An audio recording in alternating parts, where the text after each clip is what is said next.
എല്ലാവർക്കും നമസ്കാരം. നമ്മൾ പറയും ഡയബറ്റിസ് ഒരു മെറ്റബോളിക് സിൻഡ്രോം ആണ്, മെറ്റബോളിക് ഡിസീസ് ആണ് എന്നൊക്കെ പറയും. ഡയബറ്റിസ്, കൊളസ്ട്രോള്, ബ്ലഡ് പ്രഷർ ഇതെല്ലാം മൂലം ഉണ്ടാകുന്ന ഹാർട്ട് അറ്റാക്കുകളും പെറിഫറൽ ന്യൂറോപ്പത്തിയും നമ്മുടെ കിഡ്നി ഡിസീസും എല്ലാം ഈ മെറ്റബോളിക് ഇംബാലൻസിൽ നിന്ന് ഒറിജിനേറ്റ് ചെയ്യുന്നതാണ്. അപ്പം നമ്മൾ മെറ്റബോളിസത്തിനെ കുറിച്ച് അണ്ടർസ്റ്റാൻഡ് ചെയ്യേണ്ടത് വളരെ ഇമ്പോർട്ടൻ്റ് ആണ്. എന്താണ് മെറ്റബോളിസം എന്ന് നിങ്ങൾക്കെല്ലാവർക്കും അറിയാം. നിങ്ങൾക്കറിയാം, എന്നാലും ഞാൻ പറയാം. നമ്മളുടെ ശരീരത്തിൽ ഉണ്ടാകുന്ന കെമിക്കൽ പ്രോസസ്സസിനെ, നമ്മുടെ ശരീരത്തിൽ നിറയെ ഒരുപാട് കെമിക്കൽ പ്രോസസ്സസ് നടക്കുന്നുണ്ട്. ദഹനമുണ്ട്, ഫുഡ് അബ്സോർബ് ചെയ്യുന്നുണ്ട്, അതിനെ സ്റ്റോർ ചെയ്യാനൊരു കെമിക്കൽ പ്രോസസ്സ്, അതിനെ ബേൺ ചെയ്യാനൊരു കെമിക്കൽ പ്രോസസ്സ്, ശ്വാസം, ഓക്സിജൻ എടുക്കുന്നു, അകത്ത് ഓക്സിജൻ എടുക്കുന്നു, കാർബൺ ഡൈ ഓക്സൈഡ് റീപ്ലേസ് ചെയ്യുന്നു. ഇങ്ങനെ ഒരു വലിയ കെമിസ്ട്രി ലാബ് പോലെ നമ്മുടെ ശരീരത്തിൽ ഒരുപാട് കെമിക്കൽ പ്രോസസ്സസ് നടക്കുന്നുണ്ട്. ഈ കെമിക്കൽ പ്രോസസ്സസ് കണ്ടിന്യൂസ് ആയിട്ട് നടന്നാലേ നമ്മളുടെ ശരീരം നോർമലായിട്ട് ഫങ്ഷൻ ചെയ്ത് ഒരു സന്തുലിതാവസ്ഥയിൽ നിലനിർത്തിയുള്ളൂ. ആ സന്തുലിതാവസ്ഥയെ ഹോമിയോസ്റ്റേസിസ് എന്ന് പറയുന്നു. ഇതിന് വേണ്ടിയിട്ട് നമ്മൾ ഭക്ഷണത്തിനെ ബ്രേക്ക് ഡൗൺ ചെയ്യുന്നു, ഭക്ഷണത്തിനെ അബ്സോർബ് ചെയ്യുന്നു, എനർജിനെ യൂസ് ചെയ്യുന്നു, ബോഡിയെ റിപ്പയർ ചെയ്യുന്നു. ഇതിനൊക്കെ ഉപയോഗിക്കുന്ന എനർജിയെ മെഷർ ചെയ്ത് അതിൻ്റെ അളവിനെ കുറിച്ചാണ് ഈ മെറ്റബോളിസം എന്ന് പറയുന്നത്. അപ്പൊ അളവ് കുറഞ്ഞിരിക്കാം, കൂടിയിരിക്കാം. അപ്പോൾ ഈ എനർജി എല്ലാം വരുന്നത് നമ്മൾ കഴിക്കുന്ന ഭക്ഷണത്തിൽ നിന്നാണ്. അതിനെ ബേൺ ചെയ്യുന്നത് നമ്മൾ ശ്വസിക്കുന്ന കാർബൺ ഡൈ ഓക്സൈഡുമാണ്. നമ്മൾ ശ്വസിക്കുന്ന ഓക്സിജനുമാണ്. അപ്പോൾ നമ്മുടെ മെറ്റബോളിക് റേറ്റിനെ, നമ്മുടെ ബോഡിയുടെ മെറ്റബോളിക് റേറ്റ് എത്ര മാത്രം നമ്മളുടെ ശരീരം ഒരു ദിവസം ഉപയോഗിക്കുന്നു, അല്ലെ ഒരു മണിക്കൂർ ഉപയോഗിക്കുന്നു, അതിനെ ഒരു റേറ്റ് ആയിട്ട് കാൽക്കുലേറ്റ് ചെയ്താൽ നമ്മുടെ മെറ്റബോളിക് റേറ്റിനെ 3 തരത്തിലുള്ളതായിട്ട് നമുക്ക് ക്ലാസിഫൈ ചെയ്യാം. ഒന്നാണ് ബേസൽ മെറ്റബോളിക് റേറ്റ്, അതായത് നമ്മളുടെ ശരീരം ഒന്നും ചെയ്യാതെ ഇരുന്നാലും അതിനാവശ്യമുള്ള ഒരു എനർജി ലെവലുണ്ട്. അതാണ് ബേസൽ മെറ്റബോളിക് റേറ്റ്. എന്തിനാണ്? നമ്മളുടെ ശ്വാസം, ഹൃദയമിടിപ്പ്, അതുപോലെ നമ്മളുടെ ശരീരത്തിന്റെ റിപ്പയർ, നമ്മുടെ മുടി വളരുന്നു, നഖം വളരുന്നു, ഇങ്ങനെ പല കാര്യങ്ങൾ, ശരീരത്തിൽ രക്തം ഓടിക്കൊണ്ടിരിക്കുന്നു, നമ്മുടെ ലിംഫ് വർക്ക് ചെയ്യുന്നു, ലിവറും പാൻക്രിയാസ്, അകത്തുള്ള ഓർഗൻസും സിസ്റ്റംസും വർക്ക് ചെയ്യുന്നു. ഇതിനെല്ലാത്തിനും റിക്വയർ ചെയ്യുന്ന എനർജിയാണ്. നമ്മൾ വെറുതെ ഇരിക്കുമ്പോഴും എനർജി ആവശ്യമുണ്ട്. ഹോർമോൺ ലെവൽസ് അഡ്ജസ്റ്റ് ചെയ്യാനും മറ്റുള്ള കാര്യങ്ങൾ വാച്ച് ചെയ്യാനും ബ്രെയിനും അപ്പോൾ ആക്റ്റീവാണ്. ഏറ്റവും അധികം റെസ്റ്റിങ്ങിൽ വളരെയധികം എനർജി യൂസ് ചെയ്യുന്ന ഒരു ഓർഗനാണ് ബ്രെയിൻ. അപ്പൊ ഇങ്ങനെ ഉള്ള ഈ എനർജി, ബേസൽ മെറ്റബോളിക് റേറ്റ് എന്ന് പറയുന്ന ഇതാണ് ബേസിക് റിക്വയർമെന്റ്സിനുള്ള നമ്മുടെ എനർജി നീഡ്സ് ആണ് നമ്മൾ ബേസൽ മെറ്റബോളിക് റേറ്റ് എന്ന് പറയുന്നത്. അത് 50 തൊട്ട് 80% വരെ ഒരു ദിവസം എനർജി ഉപയോഗിക്കുന്നത് ഇതിനു വേണ്ടിയാണ്, ഈ ബേസൽ മെറ്റബോളിക് റേറ്റിന്റെ അപ്കീപ്പിന് വേണ്ടിയാണ്. ബാക്കിയുള്ള 2 കമ്പോണന്റ് കൂടെ ഉണ്ട്: thermic effect of food, energy during physical activity. അപ്പൊ ഈ ബേസൽ മെറ്റബോളിക് റേറ്റിന്റെ മുകളിലോട്ടാണ് ഈ തെർമിക് ഇഫക്റ്റും എനർജി യൂസിങ് ഫിസിക്കൽ ആക്ടിവിറ്റിയും വരുന്നത്. ബേസൽ മെറ്റബോളിക് റേറ്റ് നമ്മുടെ ശരീരം എപ്പോഴും ആവശ്യമായിട്ടിരിക്കുകയാണ്. പിന്നെ നമ്മൾ ഭക്ഷണം കഴിക്കുമ്പോൾ അതിനെ ദഹിപ്പിക്കാനായിട്ട് കുറച്ച് എനർജി ഉപയോഗിക്കും. അതിനെയാണ് തെർമിക് ഇഫക്റ്റ് ഓഫ് ഫുഡ് എന്ന് പറയുന്നത്. അത് ദഹിക്കാനും അതിൻ്റെ അബ്സോർബ് ചെയ്യാനും ട്രാൻസ്പോർട്ട് ചെയ്യാനും ഒക്കെ കുറച്ച് എനർജി ആവശ്യമുണ്ട്. ആ എനർജി യാണ് നമ്മൾ തെർമിക് ഇഫക്റ്റ് ഓഫ് ഫുഡ് എന്ന് പറയുന്നത്. അത് നമ്മളുടെ 5 തൊട്ട് 10% വരെയാണ് അത് ഒരു ദിവസത്തെ എനർജി യൂസിൽ ആവശ്യം വരുന്നത്. അപ്പോൾ ഇത്രയുള്ളതിൻ്റെ പുറത്ത് 5ഓ 10ഓ. പിന്നെ മൂന്നാമത്തേത് energy used during physical activity. അത് നമ്മൾക്ക് നമ്മുടെ ഫിസിക്കൽ മൂവ്മെന്റിന് വേണ്ടുന്ന എനർജി എത്രമാത്രം ഉപയോഗിക്കുന്നു ഓരോ ദിവസം എന്നുള്ളത് മാറിയിരിക്കും. ഭക്ഷണവും അതുപോലെ മാറിയിരിക്കും. എന്തുകൊണ്ടാണ് മാറിയിരിക്കുന്നത്? നമ്മുടെ ആക്ടിവിറ്റി അനുസരിച്ച്. ഒരു ആവറേജ് ഫിസിക്കൽ ആക്ടിവിറ്റി ഉള്ള ഒരാൾ, നമ്മൾ ചിലപ്പോൾ രാവിലെയൊക്കെ ഭയങ്കര 3 ദിവസം ആഴ്ചയിൽ നമ്മൾ സ്ട്രെങ്ത് ട്രെയിനിങ് ചെയ്യുന്നവരുണ്ട്, ജിമ്മിൽ പോയി ട്രെയിൻ ചെയ്യുന്നവരുണ്ട്. അപ്പോൾ ആ ദിവസം അവരുടെ energy use during physical activity കൂടിയിരിക്കും. അപ്പൊ ഈ ഫിസിക്കൽ ആക്ടിവിറ്റി എത്ര മാത്രം എനർജി യൂസ് ചെയ്യും എന്നുള്ള ഒരു മോഡറേറ്റ്ലി ആക്റ്റീവ് പേഴ്സൺ, 30 തൊട്ട് 45 മിനിറ്റ് വരെ മോഡറേറ്റ് ഇന്റൻസിറ്റി ഫിസിക്കൽ ആക്ടിവിറ്റി ചെയ്യുന്ന ഒരാൾ, അയാൾക്കിടെ ഇതിന്റെ പുറത്ത് 20% ഡെയിലി എനർജി യൂസ് വരെ അയാൾ ഉപയോഗിക്കും.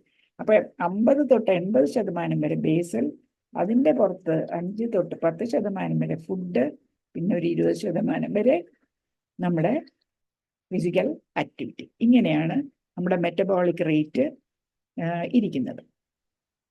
മെറ്റബോളിസത്തിനെ അഫക്റ്റ് ചെയ്യുന്ന കാര്യങ്ങൾ ഇത് മൂന്നുമാണ് അതിൻ്റെ കമ്പോണൻസ്. അപ്പൊ ഏറ്റവും വലിയ ഭാഗം ബേസൽ മെറ്റബോളിക് റേറ്റ് തന്നെയാണ്. അതുകൊണ്ട് ആ ബേസൽ മെറ്റബോളിക് റേറ്റിനെ നമ്മൾ നിലനിർത്തി കൊണ്ടുപോവുകയോ കൂട്ടുകയോ ചെയ്യണം എന്നുള്ളതാണ് ഒന്നാമത്. അതത്ര എളുപ്പമുള്ള കാര്യമല്ല. ബേസൽ മെറ്റബോളിക് റേറ്റ് നമ്മൾ വയസ്സ് കൂടുന്തോറും കുറഞ്ഞു വരും. അത് എന്തുകൊണ്ടാണ് എന്നുള്ളതിന് പല അഭിപ്രായങ്ങളുണ്ട്.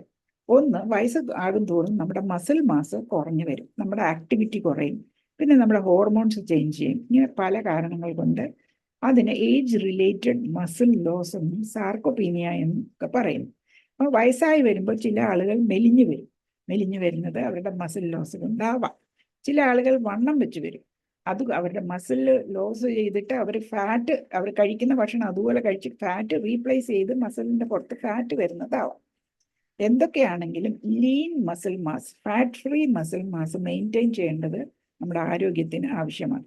അപ്പോൾ അത് മെയിൻറ്റെയിൻ ചെയ്യാനായിട്ട് നമ്മൾ എന്ത് വേണം? നമ്മൾ ഫിസിക്കൽ എക്സസൈസസ് വേണം. റെഗുലർ എന്ന് പറഞ്ഞാൽ എല്ലാ ദിവസവും എന്ന് വേണ്ട.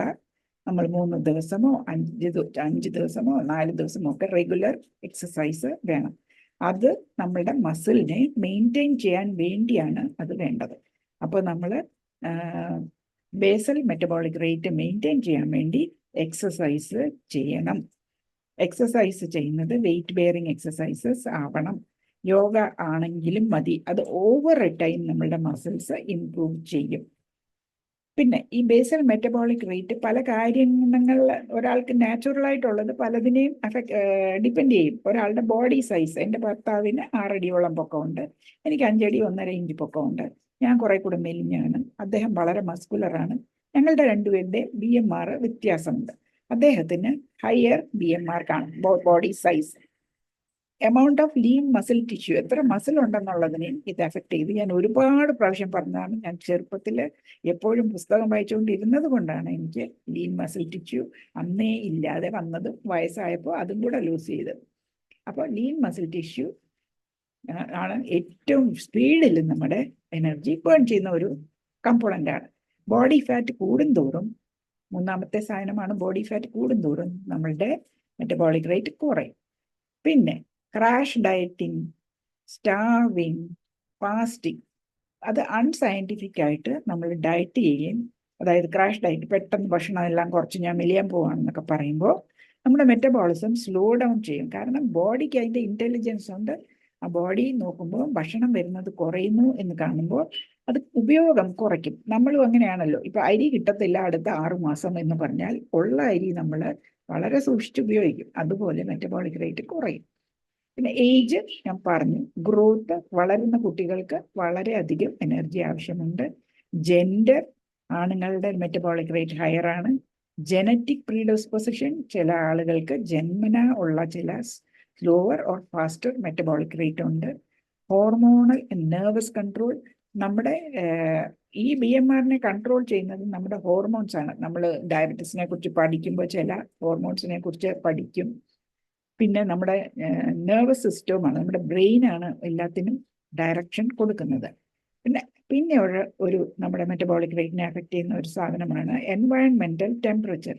നമ്മൾ വളരെ തണുത്ത ഒരു സ്ഥലത്ത് ഇരിക്കുകയാണെങ്കിൽ നമ്മുടെ ബോഡി നമ്മളെ ചൂട് പിടിപ്പിക്കാനായിട്ട് ഒരുപാട് എനർജി യൂസ് ചെയ്യും. നമ്മൾ വാം ക്ലോത്ത്സ് ഒന്നും ഇല്ലെങ്കിൽ നമ്മൾ കിടുകിടാ വിറയ്ക്കുന്ന എന്തുകൊണ്ടാണ്? ബോഡി ആ ആക്ഷനിൽ കൂടെ നമ്മുടെ ശരീരത്തിനെ ചൂടാക്കുകയാണ്.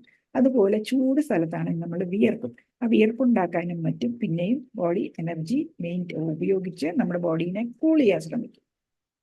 പിന്നെ ചില ഇൻഫെക്ഷൻസ് വന്നു കഴിഞ്ഞാൽ ആളുകൾ വല്ലാണ്ട് മെലിഞ്ഞു പോകും. ഇൻഫെക്ഷൻസ് നമ്മുടെ ബോഡീനെ റിപ്പയർ ചെയ്യാനായിട്ട് ധാരാളം എനർജി ചിലപ്പോൾ യൂസ് ചെയ്യേണ്ടി വരും.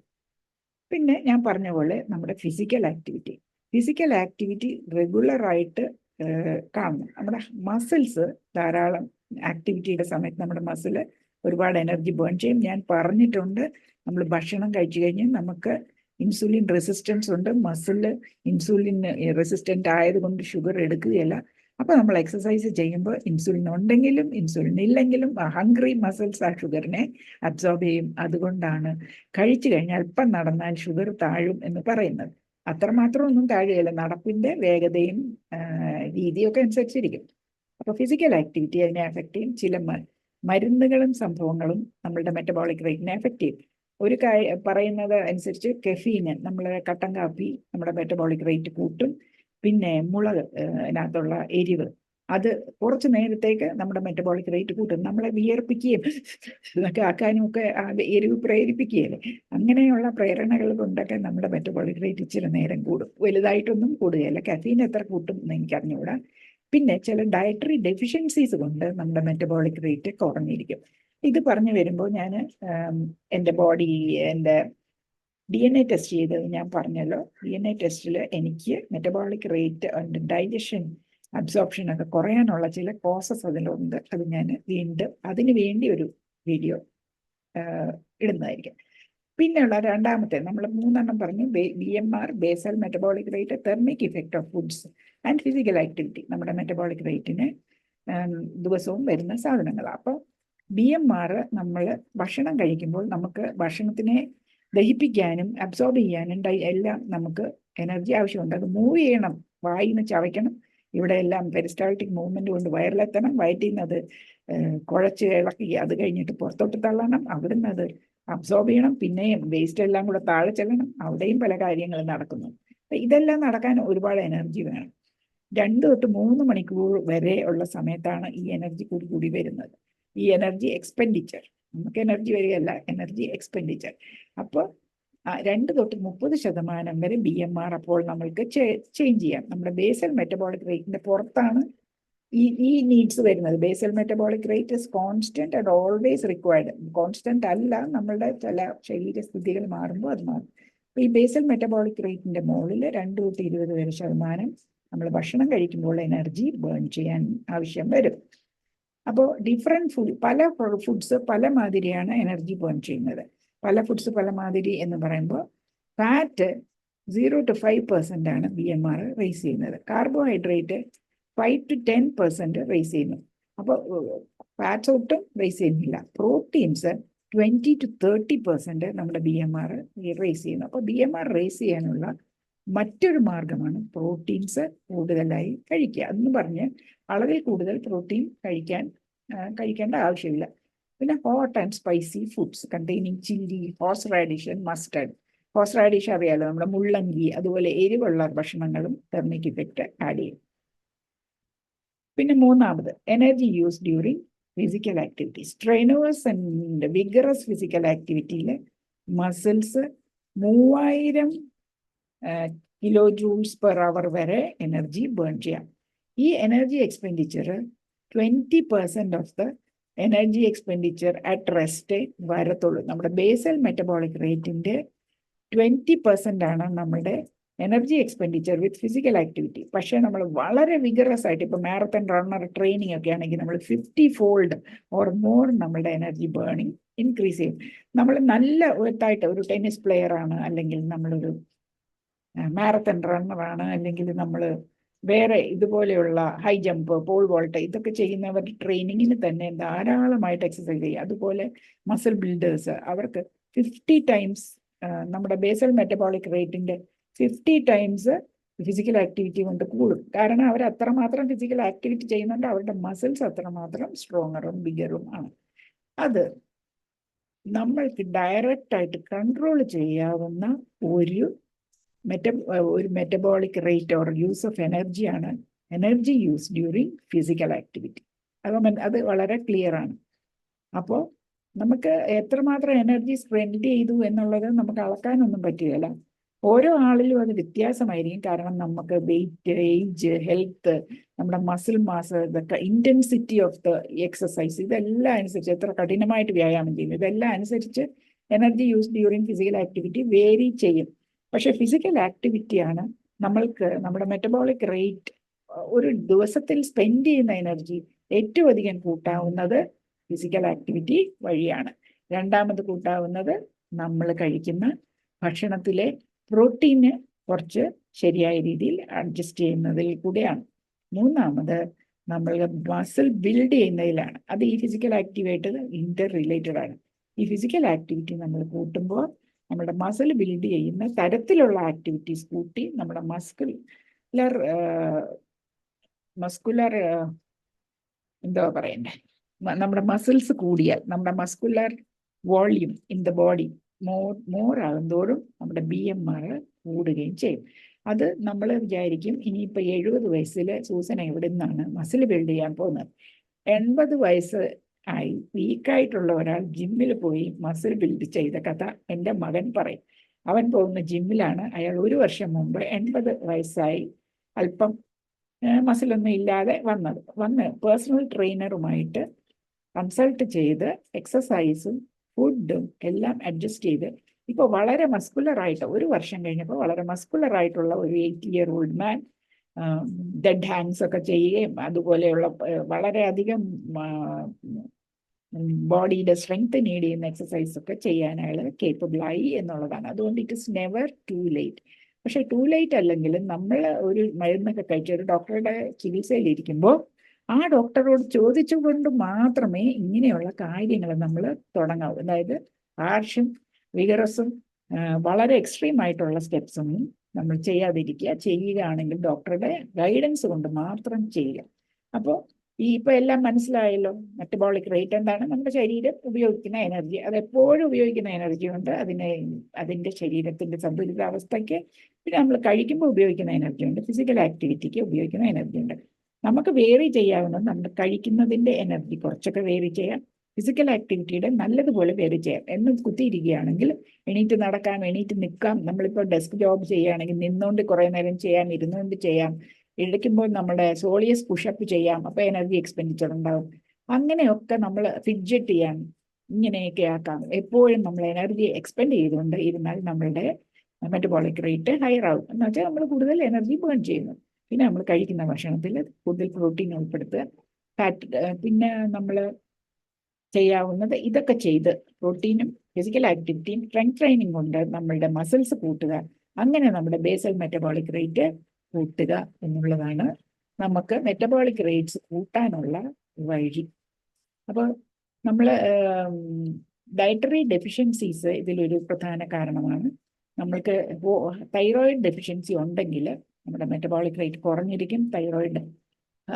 ഹൈപ്പർ തൈറോയിഡിസമായിട്ട് തൈറോയിഡ് ഹോർമോൺസ് ഹയർ ആണെങ്കിൽ മെറ്റബോളിസം ഹൈ ആയിട്ട് ഇരിക്കും. അതും നല്ലതല്ല. അപ്പോൾ അതൊക്കെ നമ്മൾ ചെക്ക് ചെയ്യേണ്ടതാണ്. പിന്നെ നമ്മൾ കട്ടൻ കാപ്പി ഒക്കെ കുടിച്ചാൽ നമ്മുടെ മെറ്റബോളിക് റേറ്റ് ഇച്ചിരി കൂടിയിരിക്കും. ധാരാളമായിട്ടല്ല, രാവിലെയും വൈകിട്ടൊക്കെ ഓരോ മധുരമില്ലാത്ത കട്ടൻ കാപ്പി കുടിക്കുമ്പോൾ മെറ്റബോളിക് റേറ്റും കോർട്ടിസോളും ഒക്കെ ഇച്ചിരി കൂടിയിരിക്കും. പിന്നീട് നമ്മുടെ ഭക്ഷണത്തിൻ്റെ കൂടെ അല്പം എരിവ് നിങ്ങളുടെ ഡോക്ടർ സമ്മതിക്കുമെങ്കിൽ എരിവ് ഉപ്പിലിട്ടതൊക്കെ കഴിക്കുന്നത് നല്ലതാണ്. പക്ഷേ നിങ്ങൾക്ക് BP ഉണ്ട്, ഉപ്പ് കഴിക്കരുത് എന്നൊക്കെ പറഞ്ഞിട്ടുണ്ടെങ്കിൽ അതൊക്കെ ഡോക്ടറോട് കൺസൾട്ട് ചെയ്തിട്ട്. അല്ല അൾസർ ഉണ്ട്, അൾസർ ഉള്ളവർക്ക് ഈ കാപ്പിയും ഈ പിക്കിളും പാടില്ലാത്തതാണ്. അതൊക്കെ നോക്കി ചെയ്യണം. അപ്പോൾ ഇത് ഞാൻ പറഞ്ഞത് മനസ്സിലായി എന്ന് വിശ്വസിക്കുന്നു. ഇതിൻ്റെ ഒരു രണ്ടാമത്തെ ഒരു പാർട്ടുണ്ട്. അത് ഞാൻ അധികം താമസിയാതെ തന്നെ അതുമായിട്ട് ഞാൻ വരാം. പിന്നെ എനിക്ക് നിങ്ങളോടൊരു കാര്യം പറയാനുണ്ട്. എൻ്റെ വരെ കാണുന്നവർക്ക് ഇത് കേൾക്കാൻ പറ്റുള്ളൂ. ഞാൻ എന്താണ് ചെയ്യുന്നത്? ഞാൻ ഇന്നലെ ഞങ്ങളുടെ ക്ലാസ് ഗെറ്റ് ടുഗെദർ ആയിരുന്നു. അപ്പോൾ എൻ്റെ കൂടെ പഠിച്ച ഒരുപാട് ഡോക്ടേഴ്സ് ഉണ്ട്. അവർ പറയുന്നത് എനിക്ക് അന്നത്തെ കാലത്ത് പ്രീ ഡിഗ്രിക്ക് മാർക്ക് ഉണ്ടായാൽ മെഡിസിന് കയറാമായിരുന്നു, അതിനുള്ള മാർക്ക് എനിക്ക് ഉണ്ടായിരുന്നു എന്നാണ് അവർ പറയുന്നത്. പക്ഷെ എനിക്ക് ഒരിക്കലും ഒരു ഡോക്ടർ ആകണമെന്നുള്ള ആഗ്രഹം അന്നും ഇല്ല, ഇന്നും ഇല്ല. ഡോക്ടർ ആയിരുന്നു എങ്കിൽ ഞാൻ ഈ രീതിയിൽ ചിന്തിക്കാൻ എന്നെ കൊണ്ട് സാധിക്കുകയില്ല. കാരണം അവർക്കുള്ള സെറ്റ് പാത്തിൽ കൂടെയും IMA ഗൈഡ് ലൈൻസിൽ കൂടെയും മാത്രമേ ഞാൻ ചിന്തിക്കുമായിരുന്നുള്ളൂ. അപ്പോൾ ഡോക്ടർ അല്ലാത്തത് കൊണ്ടാണ് ഞാൻ ഈ വീഡിയോസൊക്കെ അപ്ലോഡ് ചെയ്യാൻ എനിക്ക് സാധിക്കുന്നത്. അപ്പോൾ ആ കുട്ടിക്ക് ഒരു ഡോക്ടറിന് അതിൽ എന്നോട് ഭയങ്കര നീരസം തോന്നിയെന്ന് എനിക്ക് മനസ്സിലായി. അവരെന്നോട് ചോദിച്ചു, ഡോക്ടർ ആകണമെന്ന സൂസൻ ഉണ്ടായിരുന്നെങ്കിൽ എന്തുകൊണ്ട് അന്ന് ഡോക്ടറായില്ല? അന്ന് എന്നോട് പറഞ്ഞില്ലേ ഞങ്ങളുടെ കുടുംബത്തിൽ ഒരു ഡോക്ടർ മതി എന്ന് അവർ പറഞ്ഞു. രണ്ടാമത് അവർ പറഞ്ഞു, സൂസന് തോന്നുന്നതെല്ലാമാണ് സൂസൻ വീഡിയോയിൽ പറയുന്നത്. എന്തെങ്കിലും തോന്നിയാൽ അതങ്ങ് പറയും. പക്ഷേ ഞാൻ അങ്ങനെയല്ല പറയുന്നത്. ഞാൻ ആദ്യകാല വീഡിയോകളിലൊക്കെ ഞാൻ ലിങ്ക്സ് കൊടുത്തിട്ടുണ്ടായിരുന്നു, സയന്റിഫിക് റിസർച്ചസിന്റെ ഒക്കെ. ഇപ്പോഴും വേണമെങ്കിൽ ലിങ്ക്സ് പറയാം, പക്ഷെ വേണമെങ്കിൽ ആവശ്യമുണ്ടെങ്കിൽ ഞാൻ ഇതുപോലെയുള്ള നല്ല ബാക്ക്ഗ്രൗണ്ട് നോക്കിയുള്ള കാര്യങ്ങളെ ഞാൻ പറയാറുള്ളൂ. മാത്രമല്ല എൻ്റെ അനുഭവത്തിൽ അവ പ്രാവർത്തികമായിട്ട് ഫലപ്രദമാണെന്ന് കണ്ട കാര്യങ്ങൾ മാത്രമേ ഞാൻ പറയാറുള്ളൂ. ഞാനൊരു ഡോക്ടർ അല്ല എന്ന് ബോധിപ്പിക്കാനാണ് ഞാൻ ആരാണ് എന്ന് പറഞ്ഞ് ഞാനൊരു വീഡിയോ ആദ്യമേ തന്നെ ഇട്ട് വച്ചിരിക്കുന്നത്. ഡോക്ടർ ആകണം എന്ന് എനിക്ക് അന്നും ഇന്നും ആഗ്രഹവുമില്ല. പക്ഷെ എന്താണ് എന്നെ ഇങ്ങനെ ഇതിൽ നിലനിർത്തുന്നത് എന്ന് പറഞ്ഞാൽ അതിന് പറയുന്ന വാക്കാണ് സെൽഫ് പ്രിസർവേഷൻ, സ്വയം രക്ഷ. എന്നെ തന്നെ, എൻ്റെ ശരീരത്തിനെ ആകുന്നത്ര കാലം രക്ഷിച്ചു വെക്കണം എന്ന് എനിക്കുണ്ട്. അതായത് ബുദ്ധിയൊക്കെ പോയി, എന്താ പറയുന്നത്, ഡയബറ്റിസ് അടുത്ത സ്റ്റേജ് ആണെന്ന് പറയുന്ന അമനീഷ്യയും അങ്ങനെയുള്ള കുറേ അസുഖങ്ങൾ, പിന്നെ heart disease, peripheral neuropathy, kidney disease, വെള്ളം പോലും കുടിക്കാൻ വയ്യാതെ ഇരിക്കുക, ലിവർ സിറോസിസ്, ലിവർ ക്യാൻസർ, ഇതെല്ലാം ഡയബറ്റീസിന്റെ എൻഡ് പ്രോഡക്റ്റ് ആണ്. അറിയാമല്ലോ, hepatocellular carcinoma, long standing ഡയബറ്റീസിന്റെ അതിന്റെ ഒരു മേജർ റിസ്ക് ആണ്. ഹാർട്ട് ഡിസീസ് അതിന്റെ ഒരു മേജർ, ഡയബറ്റീസ് ഉള്ളപ്പോൾ ഉള്ള ഒരു റിസ്ക് ആണ്. അപ്പൊ ഈ അസുഖങ്ങളിൽ നിന്നൊക്കെ എന്നെ പ്രിസർവ് ചെയ്ത് വെക്കാൻ വേണ്ടിയാണ് ഞാൻ ഇത് ചെയ്യുന്നത്. എന്തിന്? എനിക്ക് ഒത്തിരി കാലം ജീവിക്കേണ്ടിയിട്ടാണ്? അല്ല. എന്തിനാണെന്ന് പറഞ്ഞാൽ മറ്റുള്ളവരെ ഡിപ്പെൻഡന്റ് ആകാതെ പോകാവുന്ന അത്രയും കാലം പോവുക എന്നുള്ളതേ എനിക്ക് ആഗ്രഹമുള്ളൂ. എൻ്റെ കുടുംബത്തിൽ ലോങ് ലൈഫുള്ള ആളുകൾ ഇല്ല. അതുപോലെ എൻ്റെ ഞാൻ പറഞ്ഞല്ലോ, DNA അനാലിസിസിൽ എനിക്ക് ലോങ് ലൈഫ് ഒന്നും ഉള്ള ജീൻസ് ഇല്ല എന്നവർ പ്രത്യേകം പറയുന്നുണ്ട്. അതുകൊണ്ട് ഒരു ലോങ് ലൈഫ് പോകുന്നതിനേക്കാളും ഒരു ക്വാളിറ്റി ലൈഫ് കൊണ്ടു നടക്കണമെന്നുള്ള ആഗ്രഹം കൊണ്ട് മാത്രമാണ് ഞാൻ ഇത് ചെയ്യുന്നത്.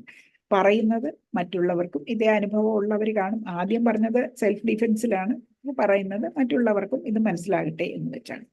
ഇനി ലാസ്റ്റ് ബട്ട് നോട്ട് ലീസ്റ്റ്, ഇതിന്റെ ഡിസ്ക്രിപ്ഷൻ ബോക്സിൽ ഞാൻ ഡോക്ടർ ചന്ദൻ എന്ന് പറയുന്ന ചന്ദൻ ബൻസ്വാഡെ എന്ന് പറയുന്ന ഒരു മഹാരാഷ്ട്രീയൻ ആയുർവേദിക് ഡോക്ടറാണ് ഞങ്ങളെ ഇവിടെ ഡയബറ്റിസ് ഫ്രീ ലൈഫ് എന്ന് പറയുന്ന ഒരു പ്രോഗ്രാം ഹാബിൾഡിന്റെ യോഗയിൽ നമ്മൾക്ക് വേണ്ടി കൊണ്ടുവന്നത്. അദ്ദേഹം പറയുന്ന ചില കാര്യങ്ങൾ നിങ്ങൾക്ക് ഹിന്ദി മനസ്സിലാകുമെങ്കിൽ ശ്രദ്ധിച്ച് കേൾക്കാം. അത് നിങ്ങൾക്ക് മനസ്സിലാക്കാം. അത് വളരെ ഉപകാരപ്രദമായ കാര്യമാണ്. ഞാൻ ഈ ഇത്രയും വീഡിയോസിൽ പറഞ്ഞ കാര്യം അദ്ദേഹം ഒരൊറ്റ വീഡിയോയിൽ വളരെ ചുരുക്കമായിട്ട് പറയുന്നുണ്ട്. അത് കാരണം എന്താണെന്ന് പറഞ്ഞാൽ അദ്ദേഹം ഒരു ഡോക്ടറാണ്, ട്രെയിൻഡ് പേഴ്സൺ ആണ്. അത് കാരണമാണ് അദ്ദേഹത്തിന് അത് പറയാൻ ഒക്കുന്നത്. അദ്ദേഹം ഇംഗ്ലണ്ടിലൊക്കെ പോയി എന്തൊക്കെയോ പഠിച്ചതുമാണ്, ആയുർവേദ കഴിഞ്ഞു. അപ്പോൾ ഇത്രയുമാണ് എനിക്കിന്ന് പറയാനുള്ളത്. നിങ്ങളിത് അന്ത്യം വരെ കേട്ടു എന്ന് വിശ്വസിക്കുന്നു. അടുത്ത വീഡിയോയുമായിട്ട് ഞാൻ ഒട്ടും താമസിയാതെ വരും. പിന്നീട് പല കാര്യങ്ങളും എനിക്ക് പറയാനുണ്ട്. അപ്പോൾ നന്ദി, നമസ്കാരം. നിങ്ങൾക്ക് ഇഷ്ടപ്പെട്ടെങ്കിൽ ലൈക്ക് ചെയ്യണം, ഷെയർ ചെയ്യണം, കമന്റ് ചെയ്യണം. അല്ലെങ്കിൽ ആരും ഒന്നും ശ്രദ്ധിക്കുന്നില്ല, ഞാൻ വെറുതെ ഇങ്ങനെ വായുവിനോട് ആകാശത്തോടും സംസാരിച്ചുകൊണ്ടിരിക്കുകയാണെന്ന് എനിക്ക് തോന്നുന്നു. അപ്പോൾ ശരി, വീണ്ടും കാണാം.